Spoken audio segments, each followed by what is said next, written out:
మధ్యప్రదేశ్లోని ఇండోర్లో ఘోర విషాదం జరిగింది. అర్ధరాత్రి ఓ ఇంట్లో మంటలు చెలరేగి 7 కుటుంబ సభ్యులు సజీవ దహనమయ్యారు. మరో 3 తీవ్రంగా గాయపడ్డారు. ఎలక్ట్రిక్ కారు ఛార్జింగ్ సమయంలో షార్ట్ సర్క్యూట్ కారణంగానే ఈ ప్రమాదం జరిగినట్లు పోలీసులు అనుమానిస్తున్నారు. ఆ తర్వాత గ్యాస్ సిలిండర్ పేలడంతో విపరీత నష్టం కలిగిందని తెలుస్తోంది. బ్రజేశ్వరి ఎనెక్స్ కాలనీలో ఉన్న ఓ భవనంలో తెల్లవారుజామున 4 గంటల సమయంలో ఈ దుర్ఘటన జరిగింది. अरे इसका पानी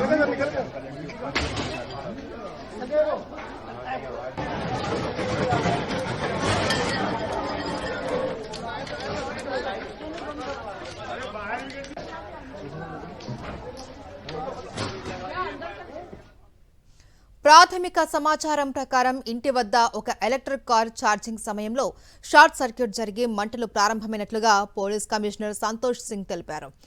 అవి క్రమంగా భవనానికి వ్యాపించాయని చెప్పారు. ఇంట్లో 10కి పైగా ఎల్పీజీ సిలిండర్లు ఉన్నాయని, వాటిలో కొన్ని పేలిపోయి పరిస్థితి మరింత భయానకంగా మారిందని పేర్కొన్నారు. ఈ పేలుడు కారణంగా మంటలు వేగంగా వ్యాపించి లోపల ఉన్నవారు బయటకు వచ్చే అవకాశమే లేకుండా పోయింది. ఈ ఘటనలో భవనంతో పాటు అందులోని ఫర్నిచర్, ఇంటి ఆవరణలో నిలిపి ఉంచిన కార్లు, బైక్లు కూడా దగ్ధమయ్యాయి. భవనం ముందు ఉన్న ట్రాన్స్ఫార్మర్ సైతం పేలిపోవడంతో అక్కడ విద్యుత్ సరఫరా నిలిచిపోయింది. अरे इसका पानी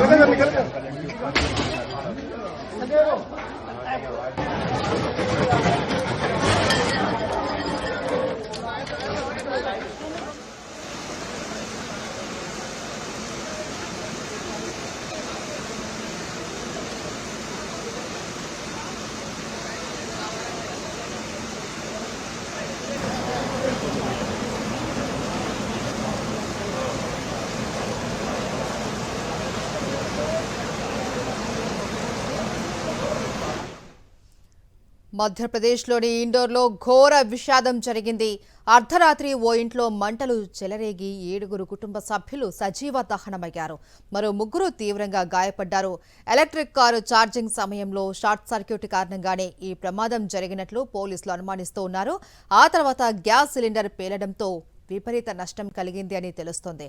బ్రజేశ్వరి ఎనెక్స్ కాలనీలో ఉన్న ఓ భవనంలో ఈ తెల్లవారుజామున 4 గంటల సమయంలో ఈ దుర్ఘటన జరిగింది.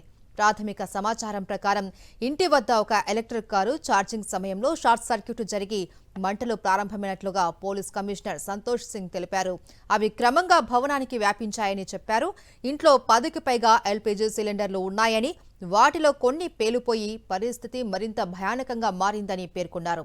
ఇక ఈ పేలుడు కారణంగా మంటలు వేగంగా వ్యాపించి లోపల ఉన్నవారు బయటకు వచ్చే అవకాశమే లేకుండా పోయిందన్నారు. ఈ ఘటనలో భవనంతో పాటు అందులోని ఫర్నిచర్, ఇంటి ఆవరణలో నిలిపి ఉంచిన కార్లు, బైక్లు కూడా దగ్ధమయ్యాయి. భవనం ముందు ఉన్న ట్రాన్స్ఫార్మర్ సైతం పేలిపోవడంతో అక్కడ విద్యుత్ సరఫరా నిలిచిపోయింది.